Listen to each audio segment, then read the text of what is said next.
Hello and welcome back. Today's video will cover the first three chapters of Helaman, and we will also spend some time talking about pride. Helaman 1 begins with Mormon telling us that there began to be a serious difficulty among the Nephites. In our last video, when we finished the book of Alma, the Nephites were generally in a good state. The Lamanites had been driven from the land, and the Nephites, it says, did not become proud and wicked like it seems they usually do. So what was the serious difficulty? But before we go into that, here's a trivia question, and we'll answer this at the end of the video. How many Lehis are mentioned in the Book of Mormon? That's the question, and we will answer it toward the end. How many Lehis are there? Now let's get back to the Nephites in their serious difficulty. The source of trouble was that Pahoran, the chief judge, had died, and there was a disagreement about which of his sons should replace him on the judgment seat.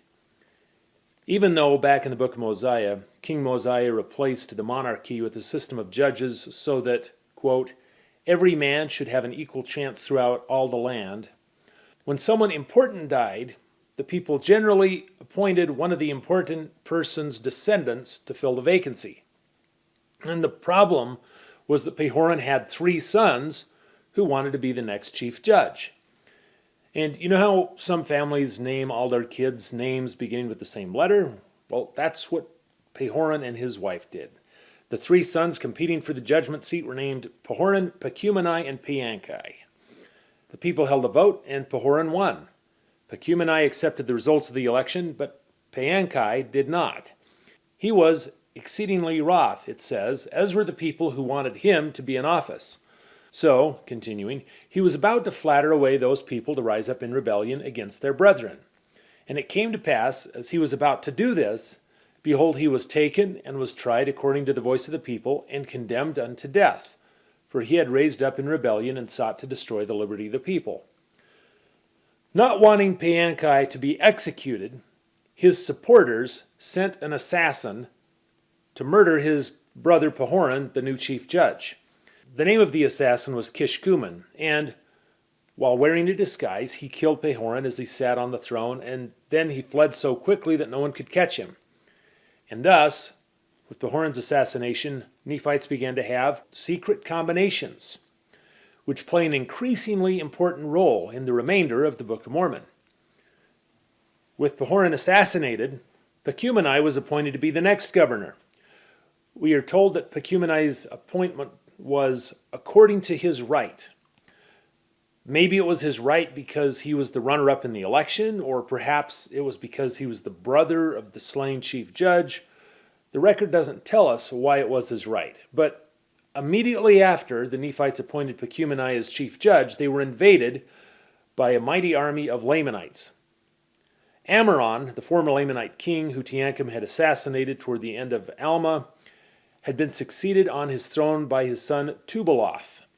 And I'll just comment that if you're looking for an ugly name for a baby, Tubaloth might be exactly what you need. So Tubaloth had ordered the invasion and appointed a man named Coriantumr to be his general. Coriantumr was a large and a mighty man who had descended from the Nephites and joined the Lamanites. I'll also comment that the name Coriantumr is intriguing because it was the name of the last surviving Jaredite. And this Coriantumr, the general, was a descendant of Zarahemla, the people who had encountered the Jaredite Coriantumr shortly after they arrived in the Americas. The leader of the Nephite forces was Moronihah, Captain Moroni's young son. He had assumed that the Lamanite invaders would attack the southern Nephite border cities as they had done previously. But instead, Coriantumr's army had bypassed these cities and marched directly to Zarahemla, the capital city, which was only guarded by a few watchmen. The watchmen were killed by the Lamanites, and the Lamanites were within the city, killing anyone who dared to resist them. Coriantumr, the general of the army, killed Pacumeni personally by smiting him against the wall of the city. Although the Lamanite invasion actually took place, some people suggest that it's useful as a parable or as a metaphor. Moronihah carefully guarded and reinforced his border cities with thousands of troops, but had no defenses at the capital city.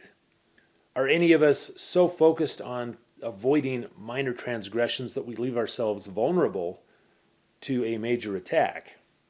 If you have thoughts on that, feel free to leave them in the comments. Encouraged by his easy victory at Zarahemla, Coriantumr pushed northward. His goal was to cut through Bountiful, the Nephite city at the northern juncture of the East and the West Seas, and enter the recently occupied land northward. He moved quickly, destroying everything in his path. When Moronihah learned that Coriantumr's forces were marching toward Bountiful, he sent Lehi with an army to intercept them. Lehi's troops turned the Lamanite army around, and then the Lamanites found their retreat blocked by Moronihah's army. A mighty battle ensued, with the Lamanites surrounded by the Nephites. The Nephites prevailed, Coriantumr was slain, and Moronihah did what his father had done so often, and he allowed his prisoners to depart in peace. Then we move to Helaman 2. Having dealt with the Lamanite attack, the Nephites held another vote to decide who should be the chief judge. Two of Pahoran's sons had been killed. Pahoran was assassinated on the throne, Pachumani had been smitten against the city wall, and the third son was guilty of insurrection. And so they elected Helaman, who was the son of Helaman and grandson of Alma, the first chief judge. So even though, going back to Mosiah 29:38, the system of judges allowed that every man should have an equal chance throughout all the land, the people first elected the son of the last chief judge, and then when he had been killed, they elected the grandson of the first chief judge. So whether it was legally required or not, Nephites seemed to like this idea of succession. But I will acknowledge that there's no record that any of King Mosiah's descendants ever ascended to a position of leadership. Now going back to Kishkumen, he had assassinated Pahoran, and now he wanted to kill Helaman as well. He and his band operated in secret, having taken oaths of secrecy. But there was an interesting development. One of the members of this band was a persuasive man who was unusually gifted at secret works and operations. He was such a natural at this that he became the leader of Kishkumen's group. His name was Gadianton. And after he became the leader of the secret organization, he set his sights on becoming the chief judge. He persuaded his group that if he were to reach the judgment seat, they would all be rewarded with positions of power. However, unbeknownst to Gadianton, one of Helaman's servants had infiltrated his group. Operating undercover, he became acquainted with their secret signs and their secret hand signals, and he also learned about their plans to murder Helaman. When the time to kill Helaman arrived, Kishkumen approached the judgment seat. Helaman's servant gave him a secret sign signaling that he was a member of Gadianton's band. And seeing the sign, Kishkumen told the servant of his murderous mission to kill Helaman. In response, the servant offered to lead him to the judgment seat, and Kishkumen was happy to accept. But as they approached the judgment seat, the servant turned and stabbed Kishkumen even to the heart, that he fell dead without a groan.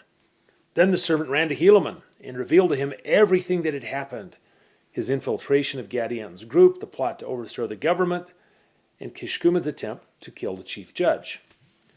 Helaman immediately sent a group to capture the conspirators. But because Kishkumen's return had been delayed, Gadianton's group feared the worst, and they had already escaped through a secret route into the wilderness. Mormon foreshadowed that this group of Gadiantons would eventually be responsible for almost the entire destruction of the people of Nephi. Then we move to Helaman 3. Helaman 3 begins by mentioning pride.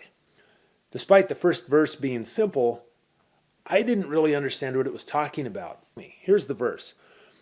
And now it came to pass in the 43rd year of the reign of the judges, there was no contention among the people of Nephi, save it were a little pride which was in the church, which did cause some little dissensions among the people, which affairs were settled in the ending of the 43rd year.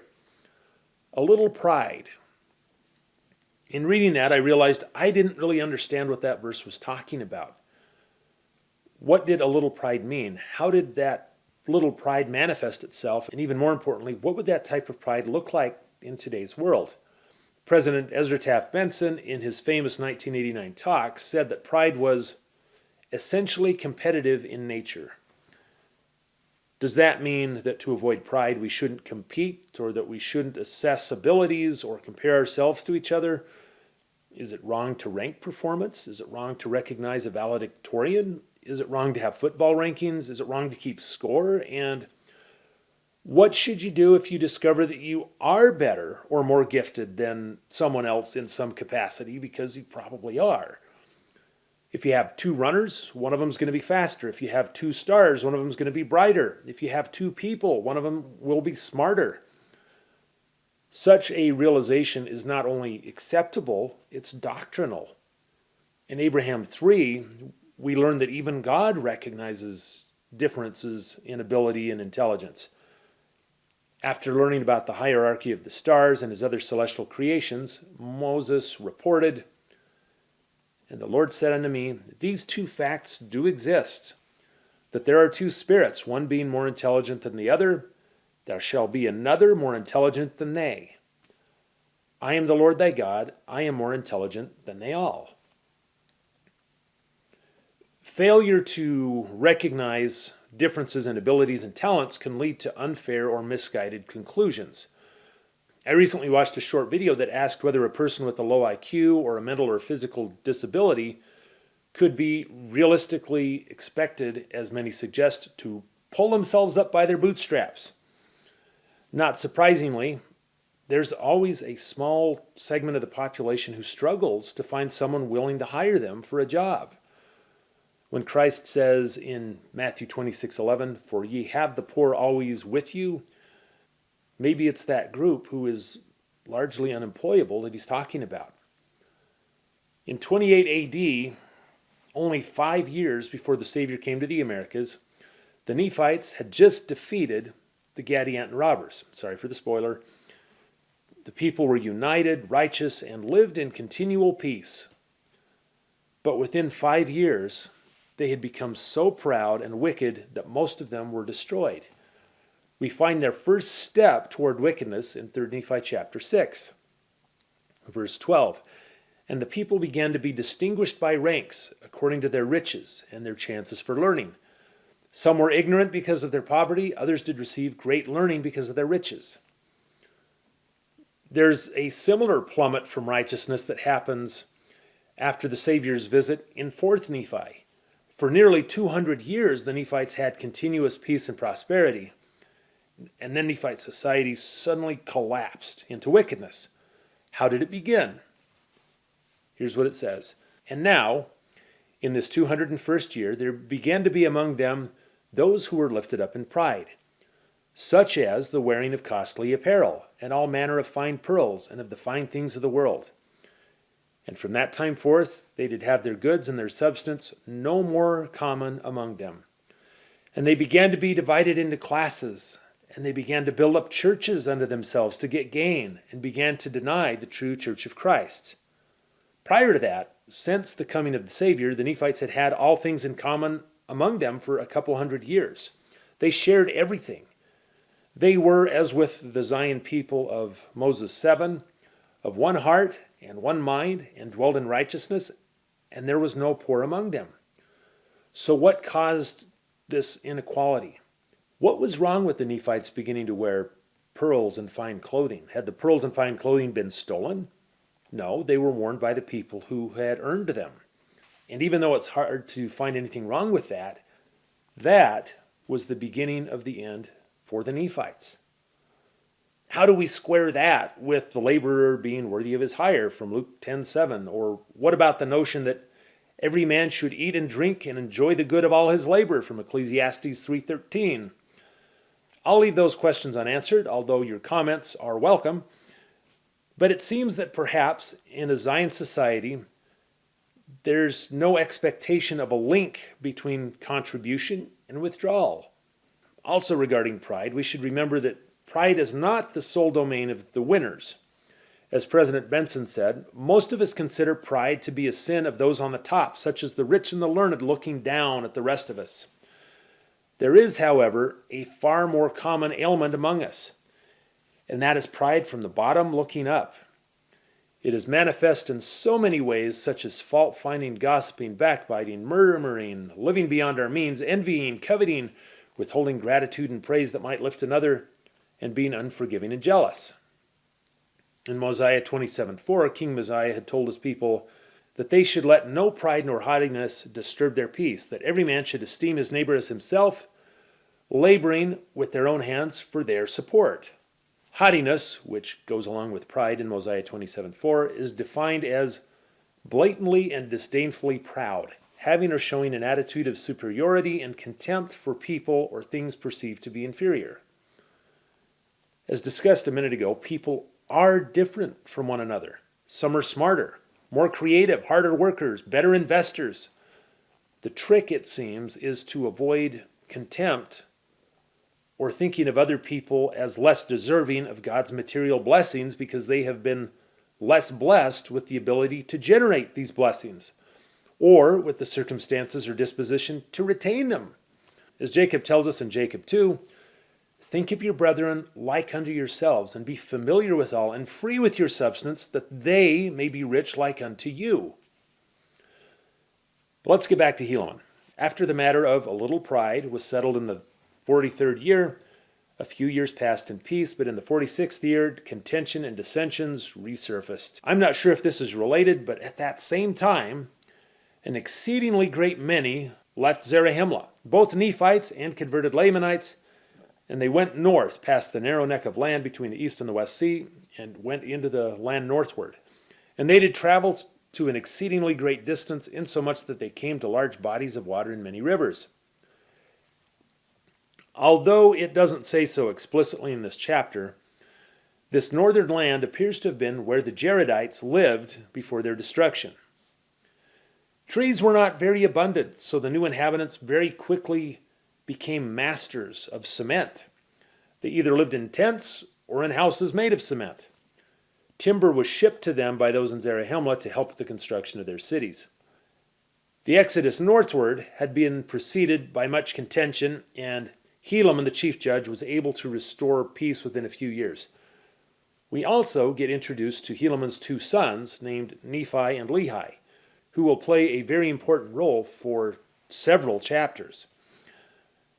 And the mention of Nephi and Lehi allows us to segue to our trivia question. How many Lehis are mentioned in the Book of Mormon? The answer is either 3 or 4. I'll explain.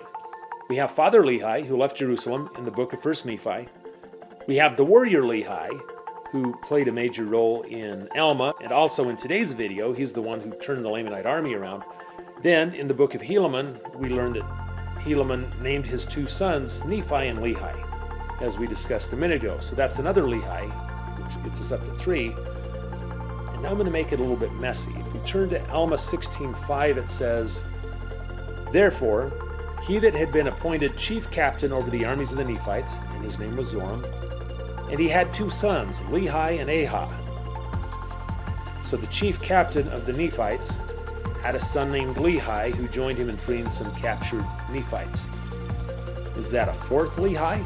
That incident was only 5 or 10 years before Captain Moroni took command, so it's entirely possible that that Lehi, who was the son of Zoram and who helped rescue the captive Nephites, was the same Lehi that the Lamanites were all afraid of. So the answer is either 3 or 4, and I'm sorry I can't be more definitive, but there we are. In our next video, we'll talk about Helaman's sons, Nephi and Lehi, and we will see you then.